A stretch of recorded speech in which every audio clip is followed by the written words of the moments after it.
Hello students, welcome to Commerce Bharati. This is Surbhi.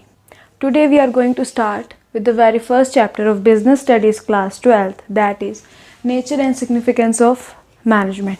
तो सबसे पहले हम देखते हैं कि मैनेजमेंट का मीनिंग क्या होता है. मैनेजमेंट एक वो प्रोसेस है जिसके अंदर कोई भी ऑर्गेनाइजेशन अपने इन्वायरमेंट को डिज़ाइन करती है और मेंटेन करती है, जिसके अंदर उसके सभी इंडिविजुअल्स क्या करते हैं, वर्क करते हैं ताकि वो एफिशिएंटली और इफ़ेक्टिवली बोथ अपने एक सेलेक्टेड एम को क्या कर सकें, फुलफ़िल कर सकें. तो अब मेन बात आती है कि प्रोसेस होता क्या, हम सभी डेफिनेशन में देखते हैं. तो प्रोसेस वो प्राइमरी फंक्शंस होते हैं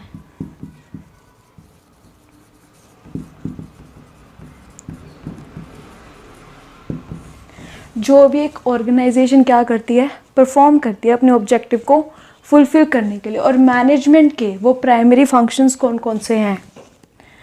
planning, organising, staffing, directing and controlling. ये 5 क्या है, फंक्शंस हैं मैनेजमेंट के. अब हम यहाँ पे 2 टर्म्स के बारे में स्टडी करते हैं. सबसे पहले है इफ़ेक्टिवनेस एंड देन एफिशिएंसी. इसमें बहुत ज़्यादा कन्फ्यूजन रहती है मोस्ट ऑफ स्टूडेंट्स को. तो इफ़ेक्टिवनेस में क्या होता है, हम किसी भी गिवन टास्क को क्या करते हैं, फिनिश करते हैं, राइट. और एफिशिएंसी में हम क्या करते हैं, किसी भी टास्क को करेक्टली फिनिश तो इसमें भी करते हैं टास्क को, बट क्या होता है उसके अंदर मिनिमम कॉस्ट होता है. इफ़ेक्टिवनेस के अंदर हम क्या देखते हैं कि हमारा टास्क डेडलाइन से पहले हमारा क्या हो जाए, कंप्लीट हो जाए. लेकिन एफिशिएंसी के अंदर हम टास्क कंप्लीट होने के साथ साथ उसकी कॉस्ट को भी क्या करते हैं, ध्यान में रखते हैं. तो ये मेनली कंसर्न होते हैं किसके ऊपर, एंड रिजल्ट्स के ऊपर.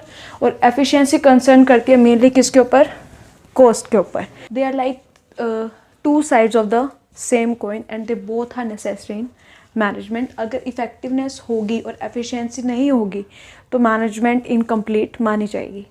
अब हम देखेंगे मैनेजमेंट के फीचर्स के बारे में. सबसे पहला फीचर है गोल ओरिएंटेड. कोई भी ऑर्गेनाइजेशन जो फॉर्म होती है उसका मेन पर्पस होता है किसी ना किसी ऑब्जेक्टिव को, किसी ना किसी गोल को फुलफ़िल करने का. तो इसलिए मैनेजमेंट जो है हर किसी ऑर्गेनाइजेशन को उसके अपने खुद के गोल या ऑब्जेक्टिव को फुलफ़िल करने में हेल्पफुल होती है. तो इसलिए इसका main first of all feature क्या है, मैनेजमेंट क्या होता है, गोल ओरिएंटेड प्रोसेस होता है. सेकंड हम फीचर देखते हैं इसका ऑल परवेसिव. परवेसिव का मतलब होता है यूनिवर्सल. इसका मतलब है कि जो मैनेजमेंट है वो हर तरह की ऑर्गेनाइजेशन के अंदर क्या होता है, एप्लीकेबल होता है. वो बिजनेस हो या नॉन बिजनेस हो या कोई नॉन प्रॉफिट ऑर्गेनाइजेशन हो, हर जगह पे क्या होता है, मैनेजमेंट जो है एप्लीकेबल होता है. इसलिए वो क्या है, ऑल परवेसिव. नेक्स्ट है मल्टी डायमेंशनल. मल्टी डायमेंशनल का मतलब होता है कि मैनेजमेंट की जो है बहुत सारी डायमेंशंस हैं. तो यहाँ पे हम 3 डायमेंशंस के बारे में बात कर रहे हैं. सबसे पहले है मैनेजमेंट ऑफ वर्क. अब कोई भी ऑर्गेनाइजेशन है जो फॉर्म होती है किसी ना किसी ऑब्जेक्टिव या गोल के लिए होती है. तो उस ऑब्जेक्टिव या गोल को फुलफ़िल करने के लिए अगर मैनेजमेंट का यूज़ किया जा रहा है तो वो क्या है, मैनेजमेंट ऑफ वर्क. सेकेंडली क्या आता है, मैनेजमेंट ऑफ पीपल. अब यहाँ पीपल क्या है, ऑर्गेनाइजेशन की जो है बिगेस्ट एसेट्स होते हैं. तो उनको मैनेज करने के लिए भी क्या आता है, management of people. And next है मैनेजमेंट ऑफ ऑपरेशन. अब कोई भी ऑर्गेनाइजेशन है वो सर्वाइव करने के लिए गुड्स एंड सर्विसेज को प्रोड्यूस करती है या ट्रेडिंग बिजनेस करती है, मैन्युफैक्चरिंग करती है, जिस भी टाइप का ऑफ बिजनेस करती है, तो उन ऑपरेशंस को मैनेज करने के लिए हम यूज़ करते हैं मैनेजमेंट ऑफ ऑपरेशंस. नेक्स्ट आते हैं कॉन्टीन्यूस प्रोसेस. कॉन्टीन्यूस, अब मैनेजमेंट क्या है, एक तरह से कॉन्टीन्यूस प्रोसेस है. क्यों, it can not be done once for all. तो मैनेजमेंट क्या है, कॉन्टीन्यूस प्रोसेस है जो ऑर्गेनाइजेशन के लाइफ टाइम तक क्या है, चलता रहता है. नेक्स्ट है डायनेमिक एक्टिविटी. अब मैनेजमेंट जो है एक डायनेमिक एक्टिविटी है. क्यों, बिकॉज किसी भी ऑर्गेनाइजेशन के अराउंड जो भी इन्वायरमेंट होता है वो बहुत ज़्यादा डायनेमिक होता है. डायनेमिक का मतलब होता है चेंजिंग, कॉन्टिन्यूसली चेंजिंग इन्वायरमेंट होता है.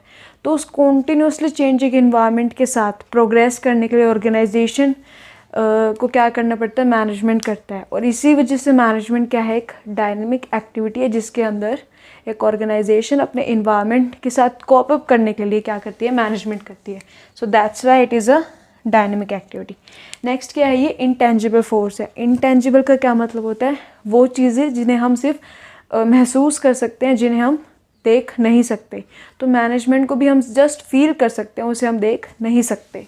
नेक्स्ट आता है ग्रुप एक्टिविटी। मैनेजमेंट क्या है, ग्रुप एक्टिविटी है। क्यों? क्योंकि किसी भी ऑर्गेनाइजेशन के अंदर डिफरेंट मेंबर्स, डिफरेंट इंडिविजुअल्स क्या करते हैं, वर्क करते हैं। तो उन सब के साथ कोऑर्डिनेशन सेट करके क्या होता है, मैनेजमेंट गोल को अचीव करने में क्या करता है, हेल्प करता है। तो इसलिए ये क्या है, एक ग्रुप एक्टिविटी है। अब हम पढ़ेंगे मैनेजमेंट के ऑब्जेक्टिव्स के बारे में। सबसे पहले हम देखेंगे सोशल ऑब्जेक्टिव। अब जैसे भी कोई भी ऑर्गेनाइजेशन है, जैसे कि ए लिमिटेड है, इस ऑर्गेनाइजेशन ने क्या करा, प्रोडक्शन के लिए इन्वायरमेंटल फ्रेंडली टेक्निक्स का यूज़ किया। तो यहाँ पे ये ऑर्गेनाइजेशन अपना कौन सा ऑब्जेक्टिव फुलफिल कर रही है, सोशल ऑब्जेक्टिव क्या कर रही है, फुलफिल कर रही है। अब हम देखेंगे पर्सनल ऑब्जेक्टिव के बारे में। अब जैसे कि इसका मतलब क्या है कि एक ऑर्गेनाइजेशन का उसके एम्प्लॉयज़ की तरफ क्या ऑब्जेक्टिव्स हैं। अब जैसे कि ए लिमिटेड है, उसने क्या करा, अपने एम्प्लॉयज़ को प्रॉपर सैलरीज प्रोवाइड की और प्रमोशनल फैसिलिटीज़, प्रमोशनल पॉलिसीज़ भी मेक करी अपने ऑर्गेनाइजेशन के अंदर, और एक हेल्दी कंपटीशन और हेल्दी इन्वायरमेंट अपने ऑर्गेनाइजेशन के अंदर रखा, जिसके अंदर सभी एम्प्लॉयज़ क्या कर सके, इफ़ेक्टिवली और एफिशिएंटली क्या कर सके, अपने अपने इंडिविजुअल काम को कंप्लीट कर सकें। तो इस केस में ए लिमिटेड ने अपने पर्सनल ऑब्जेक्टिव को भी क्या करा, फुलफिल करा। अब हम देखेंगे ऑर्गेनाइजेशनल ऑब्जेक्टिव। ऑर्गेनाइजेशन ऑब्जेक्टिव 3 तरह से है, सर्वाइव, प्रॉफिट एंड ग्रोथ। हर कोई ऑर्गेनाइजेशन चाहती है कि वो मार्केट में क्या कर सके, सर्वाइव कर सके। तो सबसे पहले ऑर्गेनाइजेशनल ऑब्जेक्टिव क्या होगा, सर्वाइव करना, ताकि वो मार्केट में अगर वो कोई भी ऑर्गेनाइजेशन एंटर हो रही है तो वो क्या सबसे पहले क्या करेगी, वहाँ पे अपना सर्वाइवल ढूंढेगी। नेक्स्ट, जब वो सर्वाइवल में सक्सेसफुल हो जाएगी, नेक्स्ट वो अब किसकी तरफ भागेगी, प्रॉफिट्स की तरफ।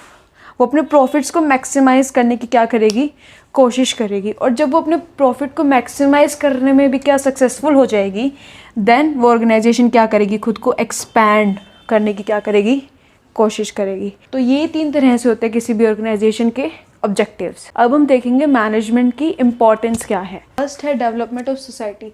अब हमने यहाँ पे देखा कि मैनेजमेंट के जो है मल्टीपल ऑब्जेक्टिव्स होते हैं, तो उन मल्टीपल ऑब्जेक्टिव्स को फुलफिल करने में उसका एक ऑब्जेक्टिव सोशल ऑब्जेक्टिव भी होता है। तो उसकी वजह से क्या होता है, यहाँ पे डेवलपमेंट ऑफ सोसाइटी होती है। तो ये इसकी क्या है, एक इम्पॉर्टेंस है।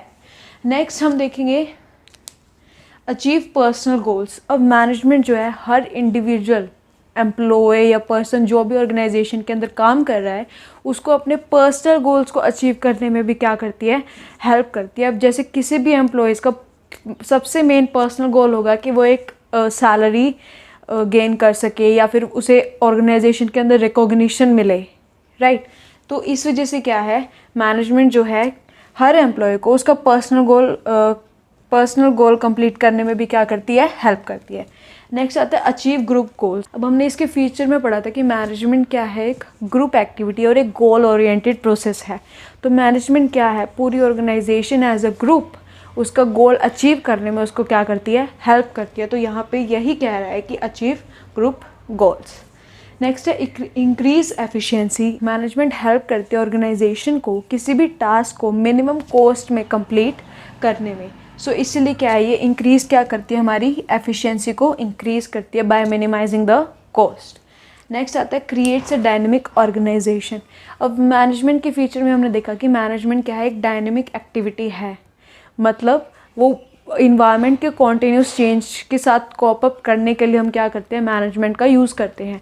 तो यहीं से इसकी इंपॉर्टेंस आती है कि ये क्या है, एक डायनेमिक ऑर्गेनाइजेशन को क्रिएट करती है, जो कि वो अपने एक्सटर्नल और इंटरनल इन्वायरमेंट के साथ क्या करती है, कॉप अप करती है और अपनी ऑर्गेनाइजेशनल ऑब्जेक्टिव्स को क्या करती है, फुलफिल करती है। तो इसलिए क्या है, मैनेजमेंट हेल्प करता है क्रिएट करने में, एक डायनेमिक ऑर्गेनाइजेशन को क्रिएट करने में मैनेजमेंट क्या करता है, हेल्पफुल होता है। अब हम देखेंगे नेचर ऑफ मैनेजमेंट। सबसे पहले देखेंगे हम एज एन आर्ट। सबसे पहला पॉइंट क्या है इसमें, एग्जिस्टेंस ऑफ थियोरेटिकल नॉलेज। मतलब किसी भी आर्ट को डेवलप करने के लिए उसके अंदर एक थियोरेटिकल नॉलेज का होना ज़रूरी है। ऐसे ही मैनेजमेंट के अंदर अगर आपको मैनेजमेंट को डेवलप करना तो उसके लिए आपको थियोरेटिकल नॉलेज लेना ज़रूरी है। तो ये फीचर आर्ट का मैनेजमेंट में क्या है, प्रेजेंट है। नेक्स्ट पॉइंट है पर्सनलाइज्ड एप्लीकेशन। पर्सनलाइज्ड एप्लीकेशन का क्या मतलब है कि आर्ट की जो भी एप्लीकेशन है वो डिफरेंट पीपल्स की क्या होगी, डिफरेंट होगी। सेम एज मैनेजमेंट का भी यूज़ जो है डिफरेंट पीपल्स के लिए क्या हो सकता है, डिफरेंट हो सकता है। तो ये फीचर भी क्या है, मैनेजमेंट के अंदर प्रेजेंट है। नेक्स्ट पॉइंट आता है based on practice and creativity. Art किसके ऊपर बेस्ड होती है, कॉन्टिन्यूस प्रैक्टिस, क्रिएशन, इनोवेशन के ऊपर वो क्या होती है, बेस्ड होती है। ऐसे ही मैनेजमेंट भी क्या है, कॉन्टिन्यूस प्रैक्टिस के ऊपर क्या होती है, बेस्ड होती है। तो ये तीनों के तीनों फीचर्स जो है मैनेजमेंट में क्या होते हैं, प्रेजेंट होते हैं। तो हम मैनेजमेंट को क्या आर्ट कंसीडर कर सकते हैं। नेक्स्ट हम देखेंगे nature of management as a science. Science के अंदर फर्स्ट पॉइंट क्या आता है, सिस्टमेटाइज बॉडी ऑफ नॉलेज। अब साइंस क्या है, एक सिस्टमेटाइज बॉडी ऑफ नॉलेज है जो किसके ऊपर डिपेंड होते हैं, कोज और इफेक्ट रिलेशनशिप के ऊपर क्या करते हैं, डिपेंड करते हैं, जिसके खुद के रूल्स, रेगुलेशन, एक्सपेरिमेंट सब होते हैं। सेम एज मैनेजमेंट भी है, उसके अंदर भी क्या होते हैं, सिस्टमेटाइज बॉडी ऑफ नॉलेज है वो भी, उसके भी खुद के प्रिंसिपल्स होते हैं, खुद के रूल्स होते हैं, रेगुलेशंस होते हैं। तो ये फीचर जो है मैनेजमेंट के अंदर प्रेजेंट होता है साइंस का। नेक्स्ट पॉइंट आता है principles based on observation and experiment. अब साइंस के जितने भी प्रिंसिपल्स हैं वो कॉन्टिन्यूस एक्सपेरिमेंट और ऑब्जर्वेशन के ऊपर क्या होते हैं, बेस्ड होते हैं। ऐसे ही मैनेजमेंट के जितने भी प्रिंसिपल्स हैं वो ऑब्जर्वेशन और एक्सपेरिमेंटेशन के ऊपर क्या होते हैं, बेस्ड होते हैं। तो ये फीचर भी मैनेजमेंट में होता है। नेक्स्ट आता है यूनिवर्सल वैलिडिटी। अब साइंस के जितने भी प्रिंसिपल्स हैं वो सारे क्या होते हैं, यूनिवर्सली एप्लीकेबल होते हैं हर तरह की सिचुएशन के अंदर। लेकिन मैनेजमेंट के जो प्रिंसिपल्स हैं वो सब जगह यूनिवर्सली एप्लीकेबल नहीं होते। क्यों नहीं होते, क्योंकि हर पर्सन जो है मैनेजमेंट को जो है अपनी तरह से क्या कर सकता है, मॉडिफाई कर सकता है। लेकिन जो साइंटिफिक प्रिंसिपल्स होते हैं, जो साइंस के प्रिंसिपल्स होते हैं, उनको हमें क्या एज इट इज़ क्या करना पड़ता है, फॉलो करना पड़ता है। हम उनके अंदर ईजिली मॉडिफिकेशन नहीं कर सकते। तो इस वजह से क्या है, यूनिवर्सल वैलिडिटी मैनेजमेंट में नहीं होती, साइंस में होती है। तो ये फीचर ना होने की वजह से हम मैनेजमेंट को सॉफ्ट साइंस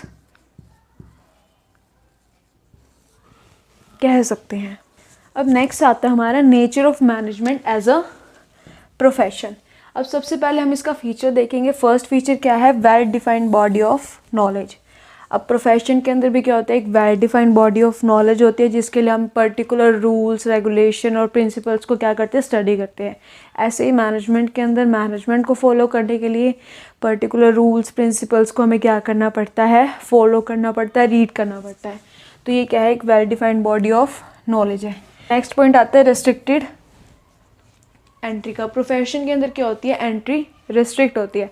फॉर एग्जांपल, अगर किसी भी लॉयर को इंडिया के अंदर अगर प्रैक्टिस करनी है तो उसे बार काउंसिल का मेंबर होना ज़रूरी है। तो यहाँ पे रेस्ट्रिक्शन हो गई कि अगर आप बार काउंसिल के मेंबर नहीं हैं तो आप इंडिया के अंदर as a lawyer, as a profession practice नहीं कर सकते। तो ये क्या हो गया, रेस्ट्रिक्टेड एंट्री का एक एग्जाम्पल हो गया। तो लेकिन मैनेजमेंट के अंदर तो रेस्ट्रिक्टेड एंट्री नहीं होती, तो इस वजह से ये फीचर जो है मैनेजमेंट में प्रेजेंट नहीं होता। नेक्स्ट आता है प्रोफेशनल एसोसिएशन। अब किसी भी इंडिविजुअल को एज अ प्रोफेशन वर्क करने के लिए किसी भी प्रोफेशनल एसोसिएशन का क्या होना चाहिए, मेंबर होना ज़रूरी है। जैसे अभी हमने एग्जांपल लिया था कि अगर किसी लॉयर को इंडिया के अंदर प्रैक्टिस करना है तो उसे बार काउंसिल का मेंबर होना ज़रूरी है। तो यहाँ पे वो प्रोफेशनल एसोसिएशन क्या हो गया, बार काउंसिल हो गया, जो कि उनकी एंट्री को क्या करता है, रिस्ट्रिक्ट भी करता है और उनके लिए क्या इशू करता है, एथिकल कोड ऑफ कंडक्ट, जो कि सभी प्रोफेशनल्स जो हैं उसको क्या करेंगे, फॉलो करेंगे। लेकिन मैनेजमेंट के अंदर प्रोफेशनल एसोसिएशन तो होता है, लेकिन उस एसोसिएशन के थ्रू कोई एथिकल कोड ऑफ कंडक्ट क्या इशू नहीं किया जाता। तो इस वजह से क्या है, management as a profession consider नहीं होगा। लास्ट पॉइंट आता है सर्विस मोटिव। अब जितने भी प्रोफेशंस होते हैं उनका मेन मोटिव क्या होता है, उनके क्लाइंट्स को सर्विस प्रोवाइड करना। लेकिन मैनेजमेंट में ऐसा नहीं होता। मैनेजमेंट तो एक ऑर्गेनाइजेशन को हेल्प करता है उसके स्पेसिफाइड गोल्स को क्या करने में, अचीव करने में। तो ये फीचर भी प्रोफेशन का मैनेजमेंट में प्रेजेंट नहीं है। तो यहाँ पे 3 फीचर्स जो हैं प्रोफेशन के, जो मैनेजमेंट में नहीं होते, तो यहाँ पे मैनेजमेंट को एज अ प्रोफेशन कंसीडर नहीं करते। अब हम बात करेंगे लेवल्स ऑफ मैनेजमेंट के बारे में। लेवल्स ऑफ मैनेजमेंट का क्या मतलब है, हायरार्की ऑफ मैनेजमेंट पोजीशन, या फिर हम कह सकते हैं chain of management position that starts from top and ends to bottom. अब यहाँ पे 3 तरह के लेवल्स हैं मैनेजमेंट के, top level management, middle level management and lower level management. सबसे पहले हम देखेंगे टॉप लेवल मैनेजमेंट के बारे में। इसके फंक्शंस क्या क्या होते हैं। सबसे पहले इसका फंक्शन है ऑब्जेक्टिव ऑफ ऑर्गेनाइजेशन। जो टॉप लेवल मैनेजमेंट है वो ऑर्गेनाइजेशन का जो है ऑब्जेक्टिव जो है क्रिएट करती है। तो उसका फर्स्ट फंक्शन क्या हो गया, ऑब्जेक्टिव। बिना ऑब्जेक्टिव के तो कोई ऑर्गेनाइजेशन वर्क कर ही नहीं सकती। नेक्स्ट आता है एनालाइज बिजनेस इन्वायरमेंट। अभी जो टॉप मैनेजमेंट है ये क्या करती है, बिजनेस इन्वायरमेंट को क्या करती है, एनालाइज करती है, और उसी के बेसिस के ऊपर ये अपनी प्लानिंग, अपने मैनेजमेंट को क्या करती है, मॉडिफाई करती है। तो ये हो गया इसका सेकंड फंक्शन। नेक्स्ट आता है फॉर्मुलेट पॉलिसीज़। अब ये अपने बिजनेस इन्वायरमेंट को एनालाइज करके उसी के थ्रू ये क्या करती है, अब अपनी पॉलिसीज़, रूल्स एंड रेगुलेशन को क्या करती है, फॉर्मुलेट करती है। तो टॉप मैनेजमेंट का ये काम होता है कि वो ऑर्गेनाइजेशन के रूल्स, रेगुलेशन, पॉलिसीज़ को क्या करे, फॉर्मुलेट करे। नेक्स्ट आता है रिस्पॉन्सिबल फॉर ऑल एक्टिविटीज़। जो भी काम ऑर्गेनाइजेशन के अंदर हो रहा है उसके लिए फुल्ली रिस्पॉन्सिबल कौन होती है, उसकी टॉप लेवल मैनेजमेंट। चाहे वो सोसाइटी के लिए हो, चाहे वो उसकी कस्टमर्स के लिए हो, टॉप लेवल मैनेजमेंट ही क्या रहेगी, रिस्पॉन्सिबल रहेगी। अब टॉप लेवल मैनेजमेंट में कौन कौन से पर्सन्स इंक्लूड होते हैं, बोर्ड ऑफ डायरेक्टर्स इंक्लूड होते हैं, CEO, chief executive officers, managing directors, general directors, CFOs, ये सभी किस में आते हैं, टॉप लेवल मैनेजमेंट में आते हैं। नेक्स्ट हम बात करेंगे मिडिल लेवल मैनेजमेंट की। अब मिडिल लेवल मैनेजमेंट का क्या मतलब है, मिडिल लेवल मैनेजमेंट इसलिए है ताकि वो लोअर लेवल ऑफ मैनेजमेंट और टॉप लेवल ऑफ मैनेजमेंट के बीच में क्या करवा सके, इंटरेक्शन करवा सके। तो इसीलिए क्या आता है यहाँ पे एक मिडिल लेवल मैनेजमेंट। अब इसके फंक्शंस क्या क्या है। सबसे पहला फंक्शन है इसका इंटरप्रेट द पॉलिसीज़। अब जो भी पॉलिसीज़ टॉप लेवल मैनेजमेंट ने क्रिएट करी है उनको ये क्या करते हैं, इंटरप्रेट करते हैं और इम्प्लीमेंट करते हैं throughout the organisation. Next आता है assign necessary duties and responsibility. अभी जो मिडिल लेवल मैनेजर्स होते हैं ये क्या करते हैं, अपने अपने डिपार्टमेंट में क्या करते हैं, ड्यूटीज़ और रिस्पॉन्सिबिलिटीज़ क्या करते हैं, असाइन करते हैं। नेक्स्ट आता है मोटिवेट देम। अब ये मिडिल लेवल मैनेजमेंट में क्या होता है, डिफरेंट डिफरेंट डिपार्टमेंट्स होते हैं। तो हर डिपार्टमेंट हेड की ये ड्यूटी होती है कि वो अपने डिपार्टमेंट के जितने भी एम्प्लॉयज़ हैं उनको क्या करता रहे, मोटिवेट करता रहे ताकि वो अपना वर्क एफिशिएंटली कर पाएँ।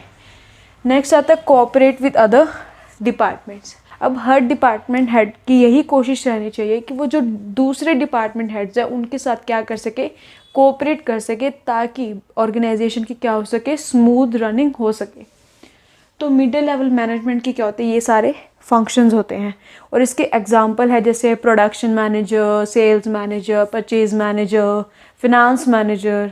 तो ये सभी क्या इसके एक एग्जांपल्स हैं। नेक्स्ट हम बात करते हैं लो लेवल मैनेजमेंट की। लेवल मैनेजमेंट को हम सुपरवाइजरी लेवल ऑफ मैनेजमेंट या ऑपरेशनल लेवल ऑफ मैनेजमेंट भी कहते हैं। अब हम देखते हैं इसके फंक्शंस क्या क्या हैं। फंक्शन है इसका oversee efforts of workforce. Low level managers की ड्यूटी होती है कि जो भी उनका वर्कफोर्स है उसके काम को वो क्या कर सके, गाइड कर सके, उसे सुपरवाइज कर सके। नेक्स्ट आता है इंटरेक्शन। अब लो लेवल मैनेजर्स जो है क्या हेल्प करते हैं उनके एम्प्लॉयज़ और मिडिल लेवल मैनेजमेंट के अंदर क्या इंटरेक्शन क्रिएट करने में वो क्या करते हैं, हेल्पफुल होते हैं। नेक्स्ट आता है इंश्योर क्वालिटी ऑफ प्रोडक्ट्स। अब लो लेवल मैनेजर्स की ये ड्यूटी होती है कि वो अपने वर्कफोर्स को सुपरवाइज़ करे और साथ ही जो वो प्रोडक्ट्स की जो भी वो मैन्युफैक्चरिंग कर रहे हैं उसकी क्वालिटी, उसकी क्वांटिटी की सारी सुपरविजन किसके अंडर होती है, लो लेवल मैनेजमेंट के अंडर होती है। नेक्स्ट आते हैं रिप्रेजेंट वर्कफोर्स ग्रीवियंसेस। जो लो लेवल मैनेजर्स होते हैं वो वर्कफोर्स की कोई भी प्रॉब्लम है, कोई भी कंप्लेंट है, वो किसके आगे रिप्रेजेंट करते हैं, मिडिल लेवल मैनेजमेंट या फिर टॉप लेवल मैनेजमेंट। नेक्स्ट आता है safe and proper working environment. Low level managers help करते हैं ऑर्गेनाइजेशन के अंदर एक अच्छा वर्किंग इन्वायरमेंट क्रिएट करने में। तो ये इनका फंक्शन होता है कि वो एक safe and proper working environment को क्या करें, क्रिएट करें। अब हमारा टॉपिक आता है कोऑर्डिनेशन। अब कोऑर्डिनेशन का मतलब क्या होता है? कोऑर्डिनेशन एक वो प्रोसेस है जिसके अंदर डिफरेंट इंडिविजुअल्स को साथ में लाके एक ऑर्गेनाइजेशन के अंदर क्या करते हैं, वो वर्क करवाते हैं ताकि वो अपने कॉमन ऑब्जेक्टिव को क्या कर सके, फुलफ़िल कर सके। अब ये कॉमन ऑब्जेक्टिव हर ऑर्गेनाइजेशन का वैरी कर सकता है। किसी ऑर्गेनाइजेशन का होता है सर्वाइवल, उनका कॉमन ऑब्जेक्टिव हो, किसी ऑर्गेनाइजेशन का प्रॉफिट मैक्सिमाइजेशन उनका कॉमन ऑब्जेक्टिव हो सकता है। तो कोऑर्डिनेशन के अंदर हम क्या करते हैं, डिफरेंट इंडिविजुअल्स या ग्रुप्स के बीच में क्या सेट करते हैं, कोऑर्डिनेशन सेट करते हैं जिसके थ्रू कोई भी ऑर्गेनाइजेशन अपने गोल्स, अपने ऑब्जेक्टिव्स, अपने पर्पस को क्या कर सकती है, फुलफ़िल कर सकती है। अब इसके आते हैं फीचर्स। फर्स्ट फीचर है इसका इंटीग्रेट्स ग्रुप एफर्ट्स। अब हर ऑर्गेनाइजेशन के अंदर डिफरेंट एम्प्लॉयज़, डिपार्टमेंट्स होते हैं, तो उन सबको कोऑर्डिनेट करके ऑर्गेनाइजेशन की स्मूथ रनिंग इंश्योर्स करते हैं मैनेजमेंट। तो उसी में यूज़ होता है हमारा कोऑर्डिनेशन जो इंटीग्रेट करता है ग्रुप एफर्ट्स को। नेक्स्ट आता है यूनिटी ऑफ एक्शन। अब अगर किसी ऑर्गेनाइजेशन के अंदर उनके डिपार्टमेंट्स के बीच में, उनके एम्प्लॉयज़ के बीच में अगर यूनिटी ऑफ एक्शन ही नहीं होगा, अगर वो किसी एक पर्टिकुलर पर्पस के लिए काम नहीं करेंगे, तो उस केस में ऑर्गेनाइजेशन में डिस्प्यूट्स भी हो सकते हैं। तो कोऑर्डिनेशन का मेन फीचर यही होता है कि उनके बीच में, एम्प्लॉयज़ या डिपार्टमेंट्स के बीच में क्या हो, यूनिटी ऑफ एक्शन हो। नेक्स्ट इसका फीचर आता है कॉन्टीन्यूस प्रोसेस। कोऑर्डिनेशन एक कॉन्टीन्यूस प्रोसेस है, जैसे कि मैनेजमेंट है। अब मैनेजमेंट भी can not be done once for all, ऐसे ही कोऑर्डिनेशन है जो कि कॉन्टीन्यूसली परफॉर्म की जाती है ताकि ऑर्गेनाइजेशन की स्मूथ रनिंग इंश्योर की जा सके। नेक्स्ट आता है ऑल परवेसिव। परवेसिव का मतलब होता है यूनिवर्सल।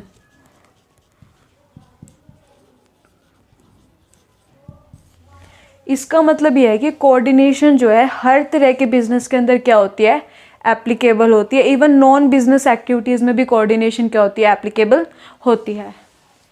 नेक्स्ट इसका फीचर है रिस्पॉन्सिबिलिटी ऑफ ऑल मैनेजर्स। अब हमने यहाँ कहा है कि कोऑर्डिनेशन क्या है, एसेंस ऑफ मैनेजमेंट है।